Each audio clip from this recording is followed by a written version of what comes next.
उच्च मध्यम वर्गीयांच्या मध्ये घर ही एक गुंतवणुकीची सोपी तरतूद आहे.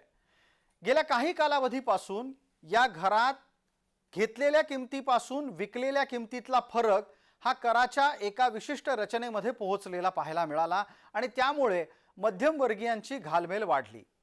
घर विक्रीमुळे मिळालेल्या लाभावरची कररचना कशी असेल हा प्रश्न यंदाच्या अर्थसंकल्पाच्या भाषणानंतरही मध्यमवर्गीयाला पडलेला आहे. घर विक्रीतून मिळालेल्या भांडवली नफ्यावरती 12.5% टक्क्यांनी टॅक्स लावण्याची प्रोव्हिजन जुलैमधल्या बजेटमध्ये केलेली होती. ती कायम आहे, त्याच्यात कुठलाही बदल झालेला नाही. आज जो बदल झालाय त्यावेळेला जी प्रोव्हिजन केली होती त्याच्यामध्ये दुसरी एक प्रोव्हिजन अशी होती की हा जो लॉंग टर्म कॅपिटल गेन आहे याच्यामध्ये 1.25 लाख रुपयापर्यंत कुठलाही टॅक्स लागणार नाही आणि नंतर मात्र 12.5% टॅक्स लागेल. तो स्वतंत्र असेल, तो इन्कम टॅक्स नाही, तो कॅपिटल गेन टॅक्स आहे. तर त्यामुळे आज जी काही अनाउन्समेंट झाली 12 लाख रुपयाच्या इन्कमची, त्याच्यामध्ये 4 लाखापर्यंतचं इन्कम हे थ्रेशोल्ड लिमिट आहे 4 लाखाची, म्हणजे तिथपर्यंतचं उत्पन्न हे करमाफ केलेलं आहे.